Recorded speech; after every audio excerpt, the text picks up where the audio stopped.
Dentre as 3 mensagens, essa é uma mensagem mais dura. É uma mensagem que traz mais exortação para nós como igreja. Porque quando nós falamos do Evangelho, o Evangelho sempre ele traz o que para as nossas vidas? Confronto. O Evangelho visa nos tirar da nossa zona de conforto, para nós nos atentarmos para aquilo que é a real vontade de Deus para as nossas vidas. E quando se fala numa igreja irresistível, pode-se pensar, uma igreja irresistível tem que ter bela iluminação, uma igreja irresistível tem que ter um telão de LED, uma igreja irresistível tem que ter isso, tem que ter aquilo, tem que ser isso, tem que falar aquilo. Não. Uma igreja irresistível começa com a pregação do Evangelho. Essa é a essência de uma igreja irresistível. E é do entendimento do Evangelho que começa o quê? O compromisso de nós como discípulos de Jesus. É quando nós temos o entendimento daquilo que é o Evangelho e daquilo que é a palavra de Deus sobre as nossas vidas, que nós começamos o nosso compromisso como cristãos e como filhos de Deus. Por isso hoje, irmãos, nós temos uma geração tão fraca. Por isso hoje tem se levantado no seio da igreja uma geração tão fraca. Por quê? Porque não compreende o Evangelho. É muita mensagem de autoajuda, é muita mensagem falando aquilo que você pode ser, aquilo que você pode conquistar, aquilo que você pode fazer, mas nunca ali existe o que é o confronto do Evangelho. Nunca uma mensagem que nos traz e nos faz pensar quem Deus é. E muitas vezes tratamos Deus como o gênio da lâmpada, como aquele Deus que nós vamos esfregar a lâmpada, e Ele vai aparecer do nada e satisfazer todos os nossos desejos e todos os nossos pedidos. Por isso que a intenção dessa mensagem é nós repensarmos quem Deus é e quem nós somos. E eu quero usar como texto base a parábola do filho pródigo. Quero ler com vocês o Evangelho de Lucas, capítulo 15, a partir do verso 25. Evangelho de Lucas, capítulo 15. Nós vamos ler a partir do verso 25. Lucas 15, do 25 ao 32. Eu quero antes orar com você, para que nessa noite o Espírito Santo de Deus venha falar aos nossos corações. E nós vamos encerrar essa mensagem na semana que vem. Nós vamos falar do Pai. Nós vamos falar do Pai no dia da nossa Santa Ceia. Então, de manhã e à noite, nós encerraremos essa série de 3 mensagens. Então, vamos orar, pedindo para que o Senhor fale aos nossos corações nessa noite. Em nome de Jesus, Pai, nós te agradecemos pelo privilégio e pela oportunidade que nós temos de estar reunidos aqui no Teu nome. Espírito Santo do Deus vivente, fala aos nossos corações, ministra-nos segundo a Tua vontade, que nós possamos sair daqui, Senhor, nessa noite arrependidos, transformados pelo poder da Tua doce e santa palavra. Senhor, fala aos nossos corações, ministra-nos, Senhor, segundo o Teu poder, ministra-nos segundo a Tua misericórdia, Senhor. Nós queremos ouvir a Tua voz. Que a Tua palavra seja, meu Pai, uma espada que venha trazer sobre nós, Senhor, confronto, venha trazer sobre nós libertação, venha trazer sobre nós cura, espada de 2 gumes, meu Pai, que ela venha sobre as nossas vidas, representando o Teu poder, Senhor. Muito obrigado por essa noite e por estarmos reunidos aqui no Teu nome, em nome de Jesus Cristo. Amém. Amém. Evangelho de Lucas, capítulo 15. Nós vamos ver do verso 25 até o verso 32, e nos diz o seguinte: enquanto isso, o filho mais velho estava no campo. Quando se aproximou da casa, ouviu a música e a dança. Então vamos analisar o contexto aqui. Então, o filho mais novo volta para casa. Se você não ouviu a outra mensagem, aconselho, está lá no nosso canal do YouTube, a versão editada da mensagem, quando nós falamos do filho mais novo. Então aqui, o filho mais novo volta para casa, e o pai faz uma grande festa, o pai mata um novilho, o pai restitui ele com roupas, o pai faz, para tudo, meu filho voltou. E aqui nós temos dois personagens, o filho mais novo e o filho mais velho. E aqui nós temos um relato do que acontece com o filho mais velho. E aqui diz o seguinte: o filho mais velho estava onde? No campo, fazendo o quê? Trabalhando. O filho mais velho estava trabalhando. Quando se aproximou da casa, ouviu a música e a dança. Então chamou um dos servos e perguntou-lhe o que estava acontecendo. Mas você chegar na sua casa hoje, você deixou lá o seu filho, de repente você chega, você ouve uma festa na sua casa. Você olha lá, iluminação, som alto, o que você vai querer saber? O que está acontecendo na minha casa? Isso que acontece com o filho. O que está acontecendo? Me perdi na leitura. Verso 26, obrigado, tia Cris. Então, o que está... 27 agora. Este lhe respondeu: seu irmão voltou, e seu pai matou o novilho gordo, porque o recebeu de volta são e salvo.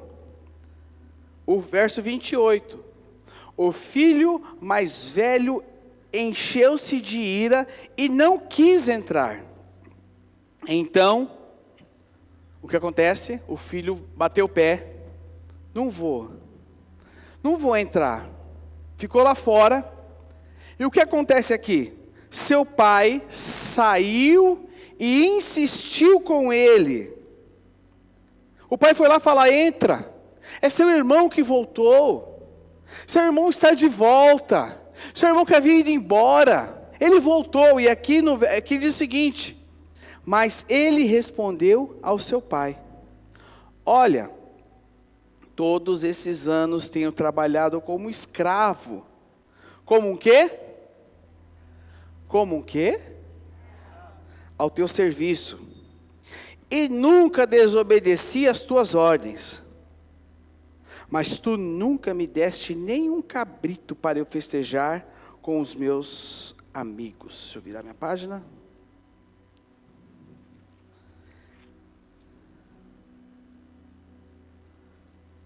Verso 30.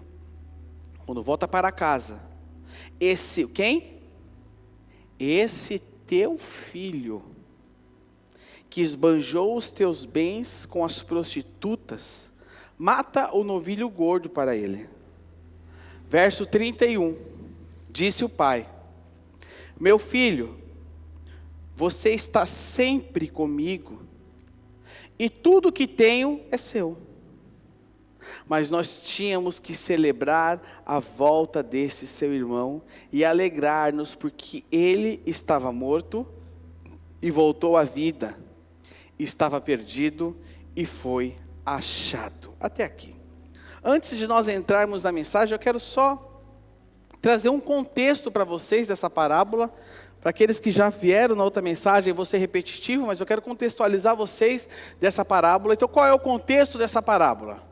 O contexto é Lucas 15, verso 1 e no verso 2. Se você voltar um pouquinho, o verso 1 e o verso 2 diz o seguinte: todos os publicanos e pecadores estavam se reunindo para ouvi-lo, mas os fariseus e os mestres da lei o criticavam.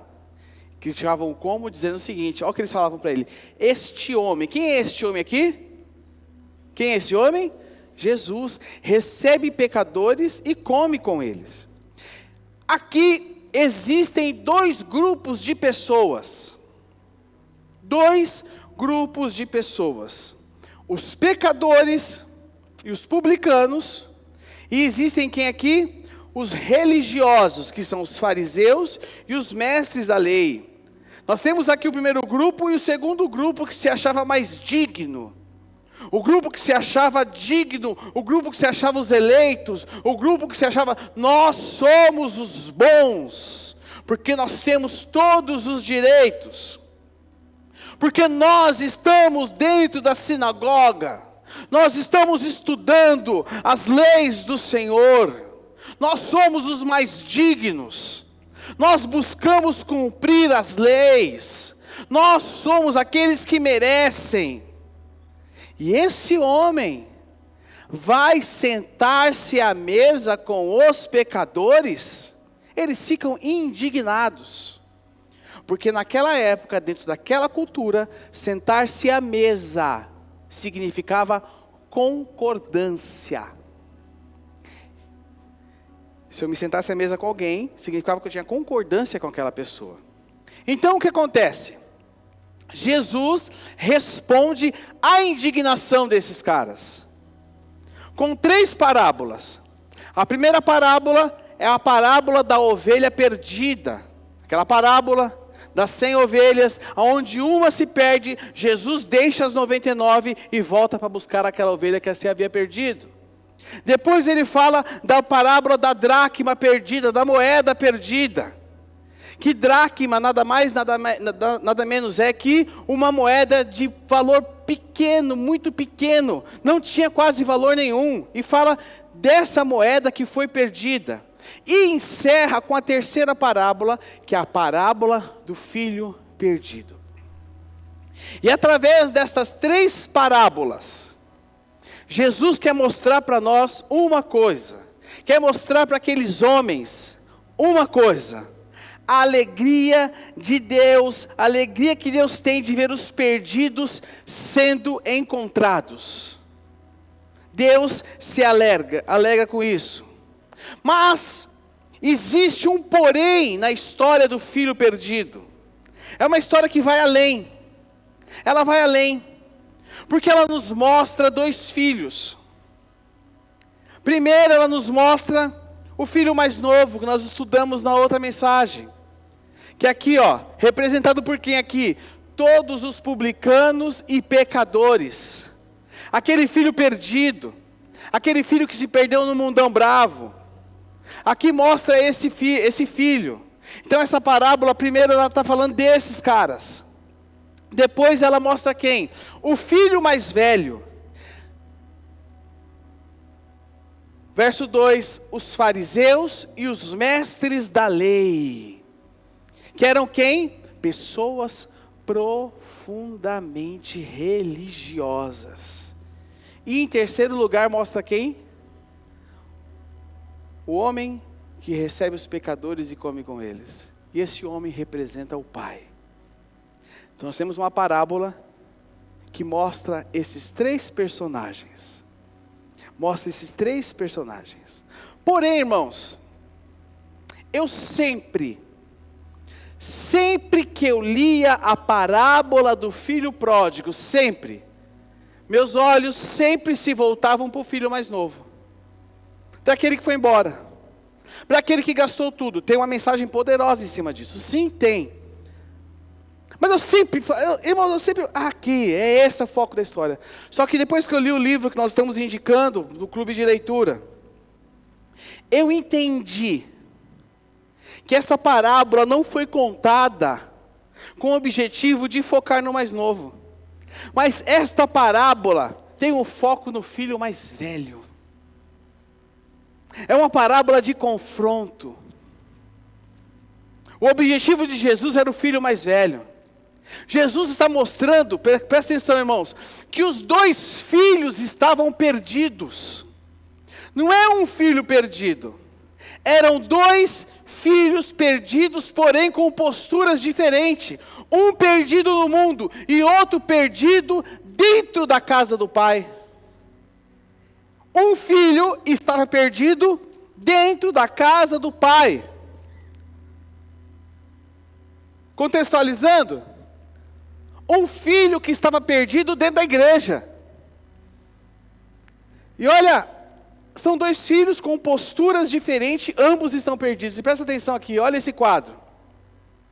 Filho mais novo versus o filho mais velho. Então nós temos o filho mais novo. Quem que ele era? Pecador. E quem era o filho mais velho? Religioso. Quem era o filho mais novo? Insensato. Não se submetia a ninguém. preocupado com a sua felicidade, preocupado com o seu bem-estar, preocupado com aquilo que ele queria fazer, preocupado em ser feliz, porque o que importa, é o que fala essa geração hoje, porque o que importa é ser feliz. E nós temos um filho mais velho, que era moralista. O filho mais velho é aquele que cumpre o manual, que está ligado às regras, que cumpre a regra certinho. Nós temos o filho mais novo que era indisciplinado.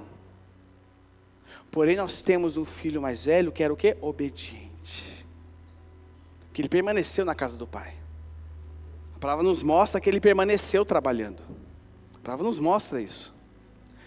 Nós temos um filho mais novo que estava fora de casa. Mas nós temos um filho mais velho que está onde? Dentro de casa. Porém, ambos estão perdidos. Um se perdeu fora de casa e o outro se perdeu dentro de casa. Resumindo, ambos são egoístas. E olha o que o autor Jim Keller diz no livro O Deus Pródigo, olha o que ele diz. Nenhum dos dois filhos amava o pai por aquilo que ele era. Os dois estavam usando o pai para alcançar seus objetivos egoístas, em vez de amá-lo, desfrutar de sua companhia e servi-lo sem interesses.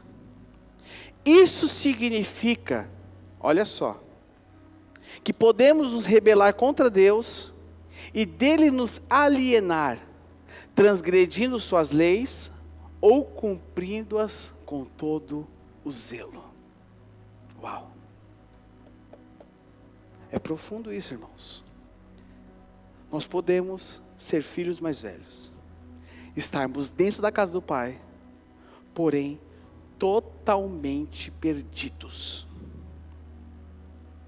Totalmente perdidos. Tim Keller fala aqui de dois tipos de pessoas. Pessoas que abandonaram a Deus, se rebelaram contra Deus, abandonando tudo, todo tipo de lei, abandonando a palavra, e vivendo a vida do seu jeito, com as suas regras. Minha vida, minhas... É assim que diz hoje. Minha vida, minhas regras. E existem pessoas aqui, segundo ele, que abandonaram a Deus, mas que estão dentro da igreja, cumprindo todas as regras, mas não têm uma relação verdadeira com Ele, só tem uma relação religiosa com Deus. Ou seja, é uma relação de interesse, é uma troca. É uma troca. Essa é a história de muita gente que está dentro da igreja. Muita gente. História de pessoas que vêm de lar cristão, pessoas que conhecem a Deus através dos seus pais, pessoas que um dia tiveram um encontro, não com Cristo, mas com a igreja, não com o cabeça da igreja, mas com o corpo só, não se encontraram com, sabe quem é o Pai, mas gostaram do ativismo, gostaram do movimento, gostaram daquele negócio, é legal isso, é envolvente. E quando foram ver, estava que nem o irmão mais velho, como escravo trabalhando no campo. A perdição do filho mais novo, ela é óbvia. É óbvia, por quê? Porque você vê o filho mais novo indo embora de casa. Você vê o filho mais novo gastando todo o seu dinheiro com prostitutas. Você vê o filho mais novo provando. Você vê o filho mais novo fazendo tudo que dá na telha. Mas, irmãos, quando você olha a vida do filho mais velho, não é uma perdição tão óbvia assim. Por quê? Ele está próximo do pai. Ou seja, ele está dentro da igreja, mas está perdido. E essa é a mensagem de hoje. Essa é a mensagem de hoje. Talvez você esteja dentro da igreja. Talvez você tenha uma Bíblia na sua casa, leia ela todos os dias, mas você está perdido. Irmãos, essa perdição, ela é sutil. Ela não começa de uma hora para outra. Porque quando você vai ver, você já está no buraco. Quando você vai ver, você já acabou.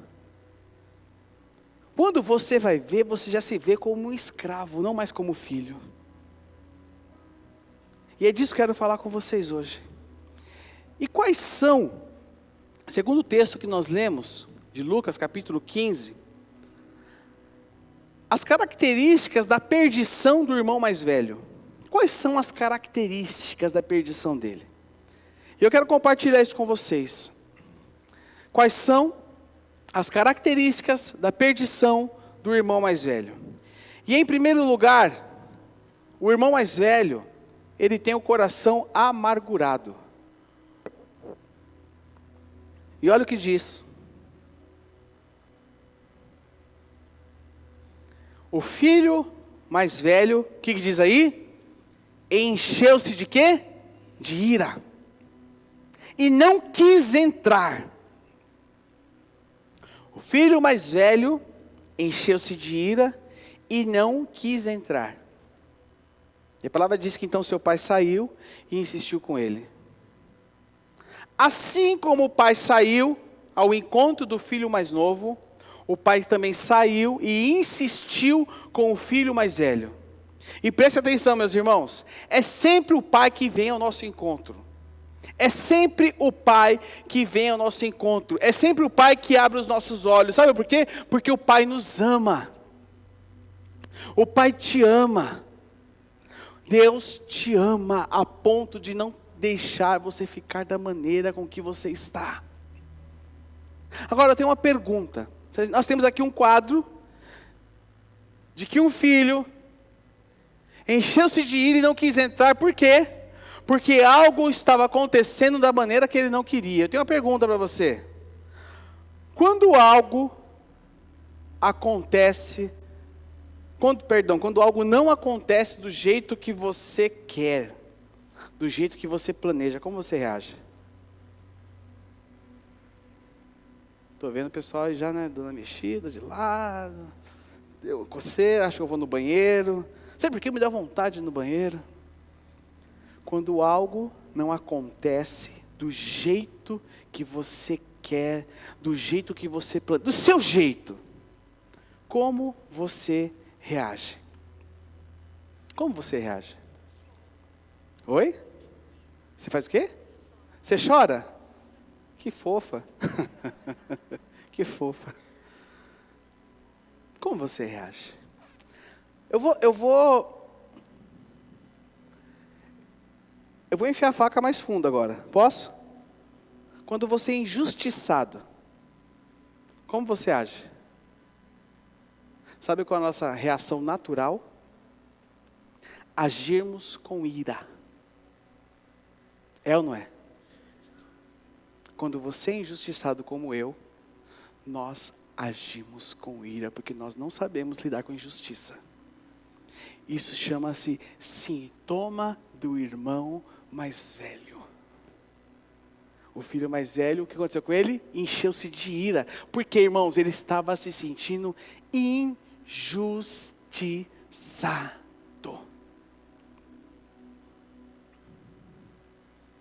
Ou seja, ele sente-se o quê? Injustiçado pelo pai. É uma injustiça contra mim. Como pode? E a ira dele se torna em amargura. A ira dele se torna em ressentimento. E um coração amargurado, e um coração cheio de ressentimento, é um coração venenoso. E acontece o que com ele aqui? A amargura dele, o ressentimento dele traz vergonha para o pai dele, porque ele faz um showzinho. Não, eu não vou entrar. Eu não quero. Já viu criança no shopping, quando você não dá o sorvete que ela quer? Aí você tem que sair arrastando ela aqui. Vem cá, filho de Deus, vem cá. Quem já viu isso já? Quem já viveu isso? Nós já passamos, né, Fabiano? Não com a Débora, tá, irmãos? Com o Rafael não. Ele era pequeno, né, irmãos? Dá um desconto. Injustiçado. E presta atenção, sabe por que ele se sentia injustiçado? Porque fala que o pai matou um bezerro gordo para ele. Presta atenção. Na cultura daquela época, o primogênito, ou seja, o mais velho, tinha o direito à maior parte da herança. Ou seja, 2/3 da herança de quem que era? Do mais velho. E 1/3 de quem que era? Do mais novo. O mais novo fez o que com o seu 1/3? Torrou tudo. Ele volta para casa e quando o pai toca na herança, toca naquele novilho, de quem que é aquele novilho? É do mais velho. Injustiça. O pai faz o que com ele? Dá um anel, dá uma sandália, dá uma roupa. De quem que era aquilo? Era do mais velho. O pai toca na herança dele. Irmãos, a sua indignação muitas vezes faz com que você se sinta injustiçado. E quando você se sente injustiçado, você age com ira. Cuidado. Cuidado. E o que acontece aqui com ele com o coração amargurado? Ele não quer restaurar o quê? O seu relacionamento com o irmão. Ele não quer. Seu irmão voltou. O seu filho, ele não quer restaurar. Porque na religião, irmãos, não existe possibilidade de restauração. Porque eu concordo, eu tenho razão. Eu tenho razão. Eu vou quebrar meus relacionamentos em prol da minha razão. Eu não vou abrir mão da minha razão. Não, eu tenho razão. E aí, o que acontece com ele logo em seguida? Com o coração amargurado, ele carrega no coração dele o que é ressentimento. E por carregar ressentimento no coração dele, ele não participa da festa, porque ele está com o coração amargurado. Ele está cheio de amargura. Sabe, irmãos, quanta gente que se diz cristão. Quanta gente que se diz cristão. E reage como irmão mais velho, em circunstâncias que se vê injustiçado. Quanta gente que se diz cristão e reage como irmão mais velho quando se vê injustiçado. Eu não vou perdoar esse líder. Eu não vou perdoar meu marido. Eu não vou perdoar meu pastor. Eu não vou perdoar meu patrão. Eu não vou perdoar meu irmão. Eu não vou perdoar minha esposa.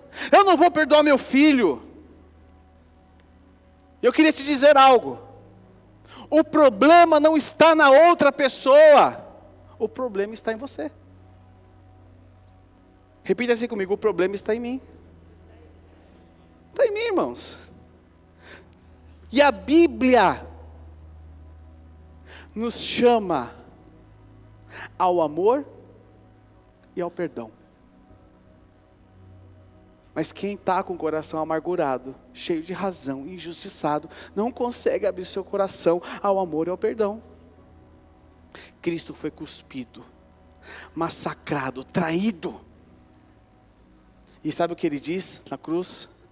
Pai, perdoa-lhes, porque eles não sabem o que fazem. Quem não perdoa, não entende o amor do Pai. Quem não perdoa é cheio de justiça própria e se acha merecedor. Quem não perdoa não é feliz, porque vive somando o débito dos outros. Vive somando débito. Me deve, me deve, me deve, me deve, me deve, me deve, me deve, me deve. Não fez o que eu queria, não fez do meu jeito. É isso que acontece. E esse irmão estava com seu coração amargurado. Em segundo lugar, segunda característica, ele julga e despreza o outro. O verso 30 diz o seguinte, de Lucas 15: mas quando volta para casa, este teu filho, presta atenção na citação dele, este teu filho. Ele podia ter falado esse teu irmão, deixa eu pegar só o fio aqui que está me enroscando, pronto. estou liberto. Esse teu filho, que esbanjou os teus bens com as prostitutas, mata o novilho para ele. Ele despreza o irmão dele. Ele despreza. Ele não usa a palavra, mas quando o meu irmão volta para casa. Não, ele usa, quando esse teu filho. Quem aqui tem mais de um filho? Levante a mão. Vocês vão entender o que eu vou falar. Existem atritos entre os filhos. Existe ou não existe? Ô mãe, fulano de tal fez isso. Mãe, meu irmão fez isso. Agora quando o filho fala assim, mãe, o teu filho, isso agride. Isso dói. E aqui está acontecendo isso. Ele despreza o seu irmão. Sabe por quê, irmão? Primeira coisa, na sua condição do filho que estava dentro de casa, ele considera-se superior. Ele considera-se superior. Eu sou o melhor. Eu faço tudo direitinho. Eu vou na igreja todo domingo. E como pode ele ser abençoado? Como pode ele receber? Como pode acontecer na vida dele e não acontecer na minha vida? Como pode? Eu sou dizimista, ofertante, pago o carnezinho do projeto Casa Nova, já vou pegar, eu estou com 5 carnezinhos já na conta. Como pode? Sabe por quê? Porque eu sou merecedor. Sabe o que nós merecemos, irmão? Nós merecíamos a morte. Mas Ele, pela sua infinita misericórdia, nos resgatou do vale da morte. E hoje nós temos vida. E vida abundante no nome dEle. Por quê? Porque Ele nos amou. Esse filho, ele está sempre se comparando. Ele quer mostrar que é melhor que o irmão dele.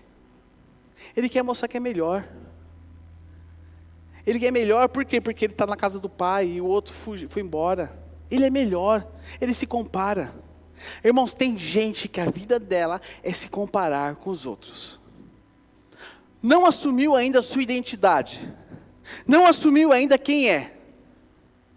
Quando sente-se que existe alguém que é melhor, quando a pessoa sente que alguém é melhor, sente-se angustiado, sente-se abaixo. E quando vai para o Instagram, a casa cai. Não é verdade? Quando vai para o Instagram, misericórdia. Porque olha o que as pessoas estão vivendo e fala misericórdia. É melhor do que eu, ganha mais do que eu, tem mais do que eu, está não sei aonde. Olha só, olha esse corpo. Olha essas pernas, olha esses braços.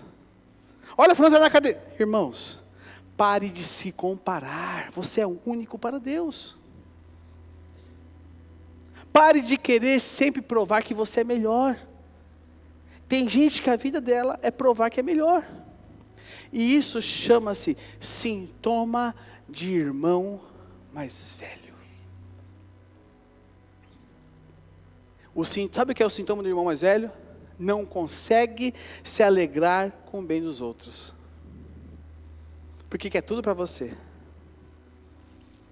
Quer tudo para você. Terceiro lugar, era um filho que vivia como escravo. Mas ele respondeu ao seu pai: olha, todos esses anos tenho trabalhado como quê? Ele era filho. Ele era filho. Todos esses anos tenho trabalhado como escravo ao teu serviço e nunca desobedeci às tuas ordens, mas tu nunca me destes nem um cabrito para festejar com os meus amigos. Então, definindo aqui com vocês a relação deste filho com o pai. Em primeiro lugar, ele se submetia não por amor, mas por medo. Agora eu quero te perguntar, como é a sua relação com Deus? Como você se relaciona com Deus? Porque quem se relaciona com Deus por medo não conhece o amor de Deus. 1 João 4,18 diz o quê? No amor não há medo. Porque ao contrário, o perfeito amor expulsa o medo. Porque o medo supõe castigo. E aquele que tem medo não está aperfeiçoado no amor. Medo. Ele se submete por medo. Você tem medo de Deus? Você se relaciona com... Deus vai me castigar. Irmãos, se um dia você foi de alguma igreja que o pastor falou que Deus ia te castigar, não é o mesmo Deus que eu estou falando aqui não, tá? Porque eu sirvo a um Deus de amor. Eu sirvo a um Deus que me ama, um Deus que é misericordioso. Eu não sirvo a um carrasco, a um ditador, que castiga os seus servos e os seus escravos, porque não obedeceu a ordem de um pastor de bigode grosso, que pesa a mão, obrigado, que usam a boina, e tem um monte de soldados, chamados diáconos atrás dele. Não, irmãos, eu sirvo a um Deus de amor. Ele me amou tanto, que se entregou por mim. Este Pai representa o Deus a que eu sirvo, que poderia ficar na sua condição de pai e empresário na sua, mas abriu mão de tudo e foi lá receber o seu filho, abraçando. Eu sirvo a um Deus de amor. Tanto que a mensagem da semana que vem, o título é O Pai Amoroso. Fuja da frase, quando você ouvir minha religião não permite, sai disso. Quem diz minha religião não permite, é porque não entendeu o Evangelho. Deus é um Deus de amor, meus irmãos, que nos ama. Em segundo lugar, a relação daquele filho com o pai era uma relação de quê? De cumprir deveres, e tem muito discípulo, muito cristão, muito crente que tem uma relação com Deus de cumprir deveres. O amor já ficou para trás faz tempo, só cumpre escala, só cumpre dever, só cumpre tabela. Por quê? Porque já não se relaciona mais com o pai. Hoje é escravo. Não faz por prazer. Não faz por paixão. Não faz por alegria. Alegrei-me quando me disseram. Não. Obrigação. Peso. Não, tem que ir para a igreja hoje. Não vem, fica em casa. Faustão não é mais domingo, né? O que é domingo agora? É o Luciano Huck, é isso? Assiste o Luciano Huck, é mais legal do que vir um pastor aqui puxando sua orelha. Misericórdia. Irmãos, é por prazer. Eu sirvo a Deus porque eu amo o meu Senhor. Eu amo o meu Pai. Eu tenho alegria em estar diante dEle. Aquele filho fazia tudo por obrigação. Para muitos é um fardo. Tem que ser leve. Tem que ser prazeroso. Não é uma vida de cumprir deveres. Eu tenho que ir na igreja. Não, meu irmão. Porque se eu não for na igreja, Deus não vai me amar. Deus te ama. Eu vou porque eu amo estar com os meus irmãos. Eu amo estar na presença do Senhor. Eu amo louvar a meu Deus. Irmãos, se eu pudesse, esse culto duraria 5 horas, só para ficar com vocês. E eu tentei fazer uma vigília aqui de noite toda, que os supervisores me controlaram, né? Porque eu quero estar com vocês. Tem coisa melhor do que estar com vocês? Irmãos, presta atenção. Não é obrigação. É por prazer. É por prazer. Em quarto lugar, falta o que? Alegria na vida dele. Falta alegria na vida dele. E a quarta característica, aquele filho, o filho mais velho, ele confia na justiça própria. Olha o que diz aqui o verso 29 de Lucas 15. Mas ele respondeu ao seu pai: olha, todos esses anos tenho trabalhado como um escravo ao teu serviço. e nunca desobedeci às tuas ordens. Olha só, ele se achava merecedor. Justiça própria. Mas tu nunca me deste nenhum cabrito para eu festejar com os meus amigos. Pessoas que estão amarguradas. Pessoas que são amarguradas, elas são assim. Eu nunca. Eu só faço. Eu nunca ganho nada. Eu mereço. Justiça própria. Sabe qual a lógica da religiosidade? Essa aqui, ó. Lucas 18, 18. O jovem rico. O que eu preciso fazer para herdar a vida eterna? O que eu preciso fazer para merecer? Essa é a lógica da religiosidade. Preste atenção, meu irmão. Não há nada que você precise fazer para você merecer a salvação. Porque tudo que tinha que ser feito já foi feito. Não se trata da maneira com que você vive, se trata da maneira que Ele é. Quem Ele é? Ele é um Deus de amor e misericordioso. Nós precisamos estar atentos. Nós precisamos estar atentos. Eu preciso fazer algo para merecer mais. Sabe por que eu não estou sendo abençoado? Porque eu estou em maldição. Porque um dia falaram para mim que, irmãos, a maldição sem causa não me recordo agora onde está escrito isso. No Novo Testamento. Foi Paulo que escreveu isso. Não me recordo agora. Quem puder me ajudar. Mas a maldição sem causa, ela não prospera. Não existe maldição sobre a tua vida. Gálatas 3,13. Cristo se fez maldito na cruz do Calvário pela minha e pela sua vida. Ele se fez maldito. Você precisa fazer algo para merecer essa bênção. Você não precisa fazer nada para merecer a bênção, irmão. Sabe por quê? Porque Cristo já fez tudo por mim e por você. A maior bênção nós já recebemos, que é a vida eterna, que é a salvação que é no nome dEle.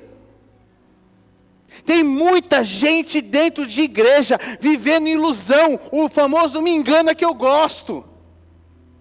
Estabelecendo relacionamento de filho mais velho com Deus, relação de troca. Deus não quer estabelecer uma troca com você, Ele só quer te amar como filho, e você só precisa amar Ele como pai. Só isso, irmãos. Olha essa frase do Tim Keller.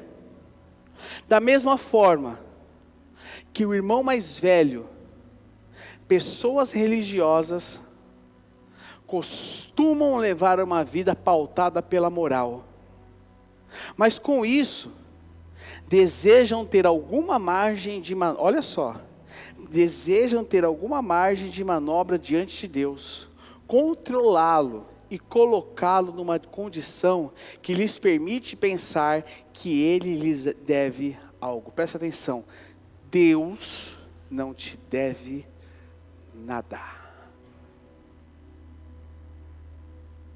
Amém? Deus não te deve nada. Deus não nos deve nada. E nós não somos bons o bastante, nem somos merecedores. Ele nos amou. Ponto final. Olha o que Tim Keller escreve também. Como a religião funciona? Olha só. Se eu obedecer, então Deus vai me amar e me aceitar. Como o evangelho funciona? Sou amado e aceito, por isso eu desejo obedecer. Está aqui, irmãos. Uau, aqui, ó. Fechou. Poderíamos orar agora. Está aqui. A gente podia orar agora.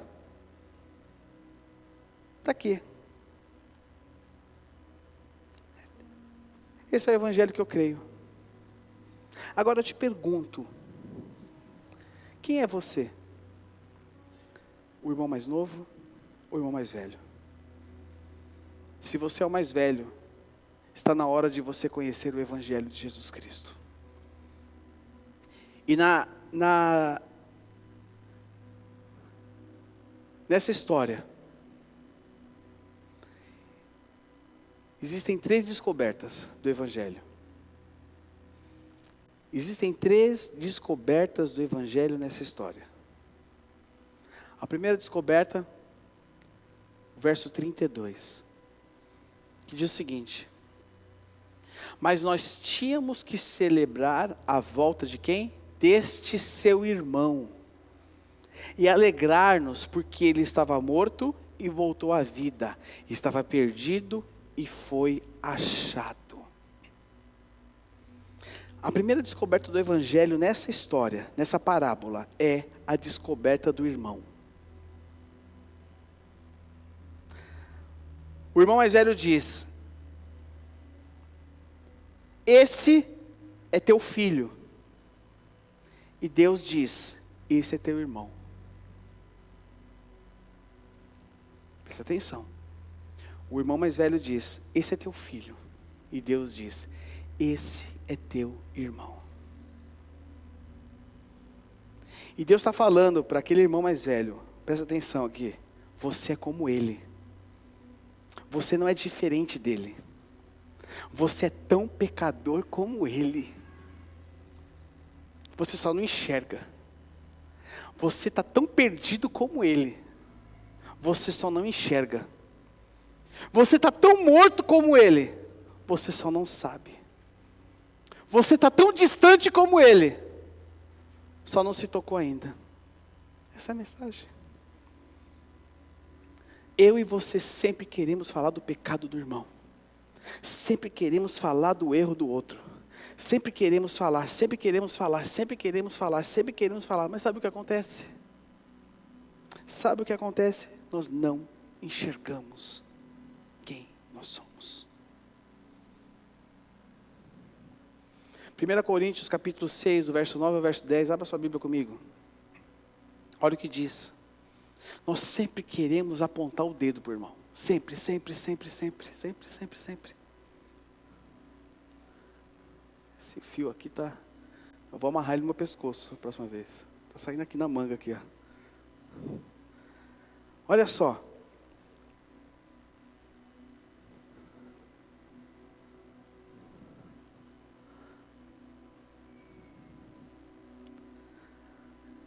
Caiu a transmissão?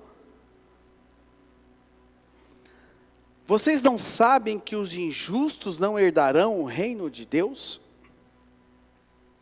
Não, presta atenção, não se enganem. Aqueles que se envolvem em moralidade sexual, adoram ídolos, cometem adultério, se entregam a práticas homossexuais, são ladrões, avarentos, bêbados, insultam as pessoas e exploram os outros, não herdarão o reino de Deus. Presta atenção. Muitas vezes nós estamos apontando um erro do outro. Ah, porque o fulano de tal falou não sei o quê. Porque o fulano de tal mentiu. Porque o fulano de tal não sei o quê. Mas sabe o que a gente está? Olha só. Nós somos viciados. Sabe o que é soft porn? Soft porn é o famoso TikTok, Instagram. Soft porn é a definição de pornografia do Instagram e do TikTok. Que é a pornografia light. Que as menininhas fazendo as dancinhas, os carinhas fazendo as dancinhas. Gostou da minha dancinha? Eu levo jeito. Dancinha aqui, dancinha ali. Ah, mas você viu? Você viu o que fulano falou? Mas quando vai ver, está lá. Viciado. Idolatrando. Sintoma de irmão mais velho.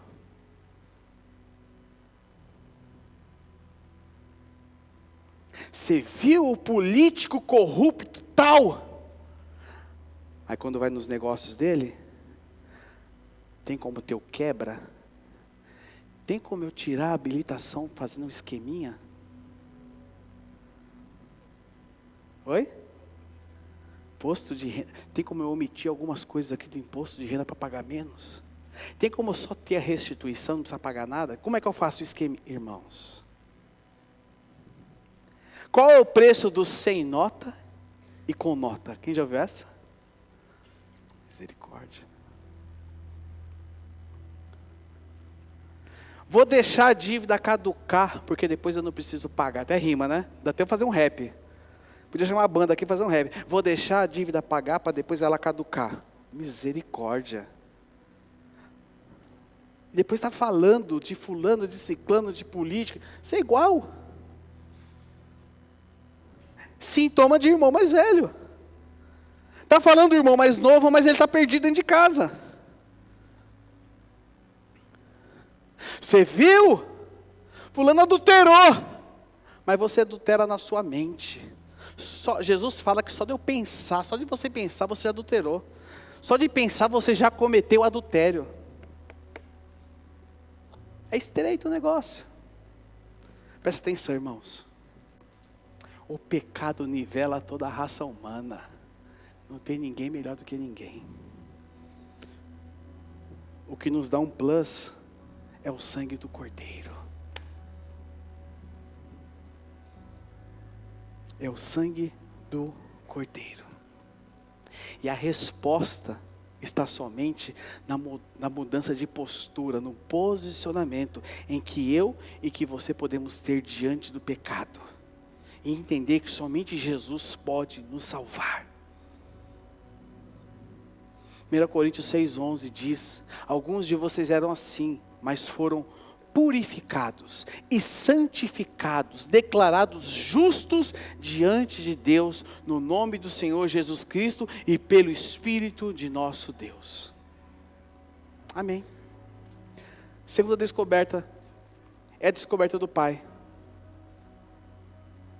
É a segunda descoberta, a descoberta do Pai. Disse o Pai: meu filho, você está sempre comigo. E tudo o que tenho é seu. Meu filho, você está sempre comigo. Presta atenção, você não é escravo, você é filho. E a vida cristã não tem que ser fardo, ela tem que ser prazer. Vida cristã não é fardo. Vida cristã é prazer. Nós temos que ter prazer em servir a Deus. Temos que ter prazer em servir a Deus. Nós precisamos descobrir o Pai. Amém? Terceira descoberta é a descoberta da herança. Onde o Pai disse: tudo o que tenho é teu. E aí isso aqui, esse texto me remete agora a Colossenses capítulo 1, verso 16. Colossenses capítulo 1, verso 16. Que diz o seguinte, achou aí? Colossenses capítulo 1, verso 16, que nos diz: pois nele foram criadas todas as coisas, nos céus e na terra, as visíveis e as invisíveis, sejam tronos, sejam soberanias, poderes e autoridades. Agora preste atenção. Todas as coisas foram criadas por Ele e para Ele. Presta atenção.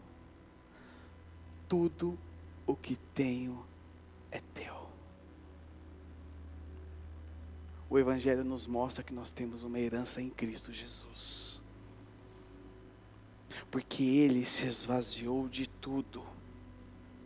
Ele se esvaziou para que o amor do Pai fosse derramado sobre as nossas vidas. E aí Gálatas capítulo 4, verso 7 diz que já nós não somos mais escravos, mas nós somos filhos. E por nós sermos filhos, nós nos tornamos herdeiros. Nós somos herdeiros. Tudo o que Deus deu para Jesus, Jesus divide comigo e Jesus divide com você na nossa nova vida, que é a vida abundante que há no nome dEle. Amém. A banda pode subir aqui, por favor, para nós refletirmos e colocarmos em prática nas nossas vidas. Em primeiro lugar,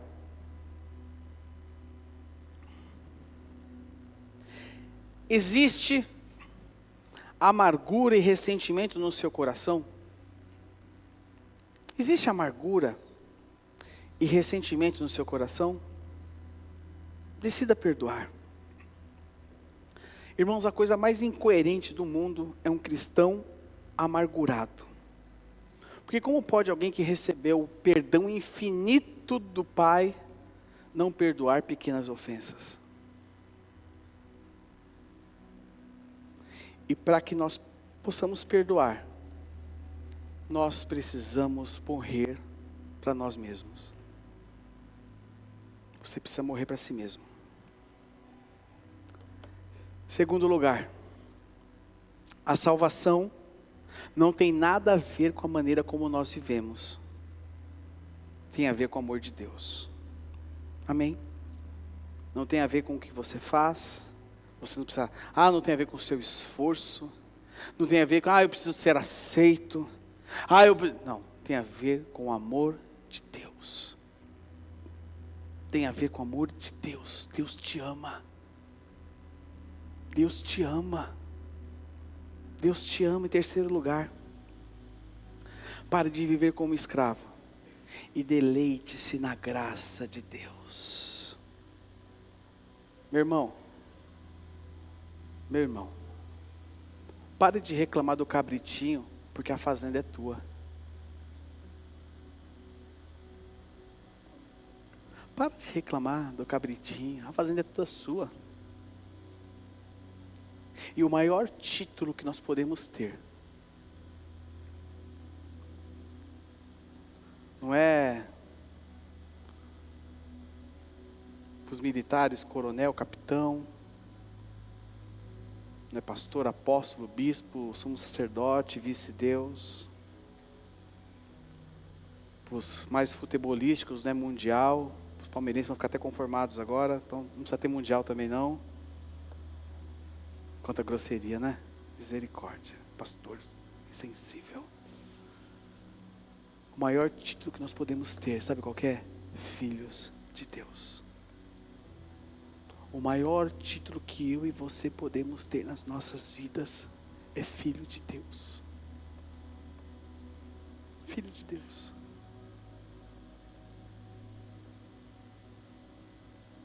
Eu quero ser filho de Deus só. E o que vier além disso é consequência. Eu quero ser chamado de filho de Deus, porque os filhos herdarão. O filho não olha, o filho de Deus, ele não olha somente para esse tempo, ele olha para o outro, para o vindouro. Filho de Deus. Talvez você esteja aqui nessa noite, ou me acompanhando de casa, preocupado com tanta coisa.